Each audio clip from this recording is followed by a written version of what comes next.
Okay, murakaza neza kuri YouTube channel ya Love Official kozi no mungwanyu iradukunda Jiva. Umwaka mushya muhire kuri mwese mukomeje gukurikirana YouTube channel ya Love Official, mwe dukomeje kubana, mwe mwakoze subscribe, ndabashimira cyane.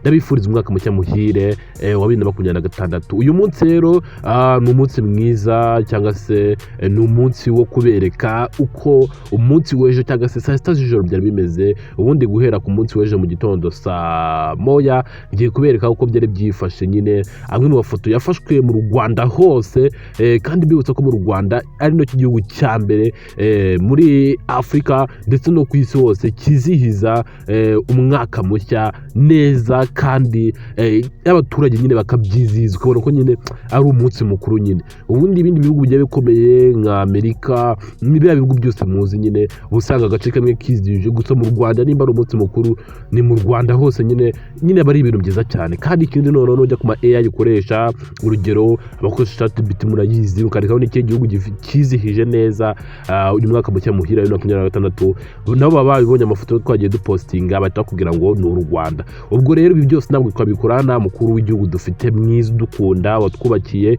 ibi bikorwa byose muri kureba ahangaha, convention nyine ibikorwa byose hafi ya byose tubikesha nyakubahwa His Excellency Paul Kagame. Ibi byose niwe tubikesha. Ubwo rero ndabasaba kubana nanjye kugeza iyi video irangiye, kuko ngiye kubereka amafoto wasanga arimo inshuti yawe, gusa ntabwo twakwibagirwa ko hari n'abantu batari uyu mwaka nyine. Hari abantu byagendekeye nabi Paul kabisa, hari abapfuye tuyanganisha imiryango yabo, hari n'abatabonye icyo barya, gusa ndizera ko biribuze kugenda neza uyu munsi cyangwa se n'ejo bikazagenda neza. Nanjye ndi mu bantu batagiye kwizihiza uyu mwaka, gusa n'umwaka wagenze neza. Ndizera ko nawe uyu mwaka wagiye neza, wakugendekeye neza nyine. Ni umwaka twabonyemo Imana yari igaragaje cyane, nyine nta kintu umwaka njye nawushinza ku giti cyanjye, gusa n'abafite icyo bawushinza byibuza twitegura mwaka 2026 ndabizi ko uzagenda neza. Ndabakunda cyane no mungwanya dukunda Jiva. Rero ibyo mugiye gukora none mu mikore mubishyize mu muhate, muvuga ati none ura mwaka 2026 nzaba mfite intego ngomba kuba ugifite muri uyu mwaka 2025. nyine intego twinjiranye muri umwaka mushyashya ni izihe? Nicyo gihe none cyo gukora intego, ni igihe cyo kwapplying intego nako kuzaca iki ni igihe cyo kwachivinga intego washyizeho 2025.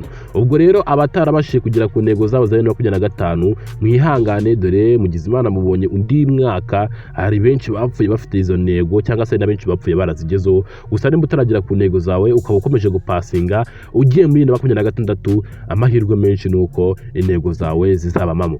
Ubwo rero wowe ndagusaba gukora cyane, kandi ugafashanya, kandi nyine ugakora as a group, as work, as a team, mugakorana hamwe. Iyo umuntu ari kuvuga ngo nimba ari ibintu birenze ugashaka kubigiraho wenyine, wojyabyo ntabwo byaguhira kabisa. Shaka abantu mukorane, mwungurane ibitekerezo. Ubwo rero mugiye kubashyiramo amafoto amwe muri gutangira no kuyareba aho ngaho, urumva ko nakurareba ko ari amafoto meza cyane nyine.